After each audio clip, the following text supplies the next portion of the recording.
بسم اللہ الرحمن الرحیم۔ بعض ملحدین یہ اللہ رب العزت کے وجود پر اور اللہ کے قدرت پر یہ سوال کرتے ہیں کہ کیا اللہ تعالیٰ اگر ہر چیز پر قادر ہے تو کیا وہ اپنے جیسا خدا بھی بنا سکتا ہے؟ نعوذ باللہ من ذالک۔ تو اس سوال کا جواب علماء نے دیا بھی ہے۔ تو اس کا یہ جواب ہے کہ دیکھو، قدرت جو ہے نا، قدرت یعنی یہ اصل اعتراض اللہ رب العزت کی قدرت پر ہے۔ تو چونکہ قدرت یہ اللہ رب العزت کی ایک صفت ہے، تو اس صفت پر اعتراض ہو رہا ہے کہ بھائی اللہ تعالیٰ اگر قادر ہے، اور جیسے ہمارا دعویٰ ہے کہ اللہ تعالیٰ قرآن میں کہہ رہا ہے ان اللہ علی کل شیء قدیر، اللہ تو ہر چیز پر قدرت رکھتا ہے۔ تو جب وہ ہر چیز پر قدرت رکھتا ہے تو کوئی بھی چیز ایسے نہیں ہے جو اللہ کی قدرت سے باہر ہے، اور قدرت بھی ایسے کہ یفعل ما یشاء، اللہ تعالیٰ جو چاہے وہی کرتا ہے، اور اس کو روکنے والا کوئی نہیں ہے۔ تو اصل میں یہ جو قدرت ہے، اس کو سمجھنے کے لیے کچھ باتیں جاننا انتہائی ضروری ہے۔ وہ اصل میں ہم یہ بات جانیں گے کہ یہ سوال ٹھیک ہے یا نہیں ہے۔ اس کو سمجھنے کے لیے یہ بات سمجھے کہ قدرت کا تعلق کس چیز سے ہوتا ہے۔ یعنی جیسے ہم کہتے ہیں نا کہ قدرت کا معنی یہ ہے کہ آپ اپنی طاقت کا اظہار کسی جگہ پہ کر سکیں، یعنی آپ کے اندر یہ قدرت ہے کہ آپ یہ فلاں کام کر سکتے ہیں۔ تو یہ قدرت کہاں ظاہر ہو سکتی ہے، یہ بات پہلے معلوم کر لینی چاہیے، اس لیے کہ کچھ جگہ ایسے بھی ہے جہاں قدرت کا اظہار ممکن ہی نہیں ہے، ہو ہی نہیں سکتا ہے۔ تو وہاں پر پھر اب اسی قدرت کا سوال کرنا کیا یہ وہاں ہو سکتا ہے یا نہیں ہو سکتا، تو یہ تو سوال ہی غلط ہوتا ہے۔ تو اس لیے یہ بات جاننا انتہائی ضروری ہے۔ تو اس لیے جتنے بھی چیزیں ہیں وہ تین طرح کی ہیں، یعنی موجود چیزیں جتنے بھی ہیں جو وجود میں آئی ہے، جو وہ موجود ہے یا نہیں ہے، ساری چیزیں کتنی ہیں، ان اللہ علی کل شیء قدیر ہے، اس کے دیگر اس کے موافق تو چیزیں ٹوٹل کتنی ہیں بھائی؟ تین ہیں۔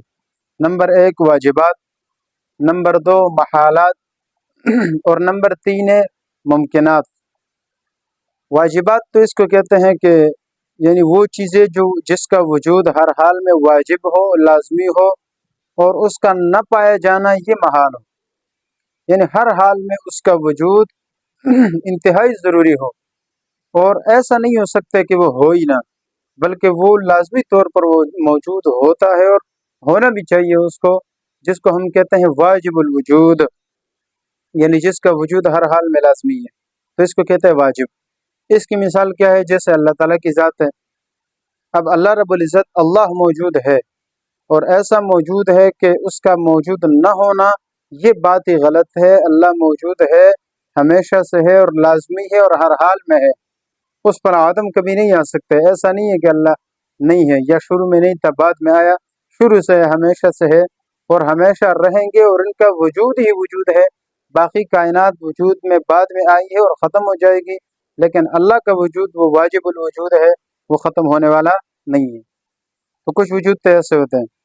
نمبر دو محالات۔ محالات وہ ہوتے ہیں کہ جس کا نہ ہونا یہ ہر حال میں کیا ہو، ضروری ہو، یعنی اس میں ہونے والی بات یہ ایک ناممکن بات ہو، کیونکہ اگر وہ ممکن ہو تو پھر وہ محال ہی نہیں رہتا۔ تو محال ہے اس کا مطلب یہ کہ وہ ہو نہیں سکتا، محالات میں سے ہے، اس کا وجود ایک ناممکن چیزیں ہیں، ناممکن چیزوں میں سے ہے، اور وہ ہو ہی نہیں سکتا، چاہے جتنا بھی آپ زور لگائے، وہ محالات میں سے ہے۔ تو اس کی مثال کیا ہے؟ اس کی مثال یہ ہے جیسے ہم مسلمانوں کا عقیدہ ہے کہ اللہ رب العزت وحدہ لا شریک ہے، اللہ کے علاوہ کوئی خدا نہیں ہے، اللہ کے علاوہ کوئی خدا اور اللہ نہیں ہے، صرف ایک ہی اللہ ہے، اور وہ وحدہ لا شریک ہے، اس کے ذات کے ساتھ اور نہ صفات میں کسی اور کو، نہ اللہ کی ذات میں کوئی اور اس طرح شریک ہے، اور نہ اللہ رب العزت کے صفات میں کوئی اس طرح شریک ہے۔ تو یہ یعنی اللہ کے ساتھ کسی اور خدا کا ہونا، یا اللہ کے ساتھ کسی اور ایسے وجود جو اللہ ہی کی طرح وجود رکھتا ہو، نعوذ باللہ، تو ایسا وجود رکھنا یہ ایک محالات چیزوں میں سے ہے اور ناممکن چیزوں میں سے ہے۔ تو اس لیے ان کا تعلق کس سے ہے بھائی؟ محالات سے ہے۔ تو ایک طرف ہو گئے واجبات جیسے اللہ کی ذات، اور ایک طرف ہے محالات، یعنی جس کا ہونا بالکل ناممکن ہو، اور وہ یہ کہ اللہ کے ذات کے ساتھ ساتھ کوئی اور خدا کا شریک ہونا،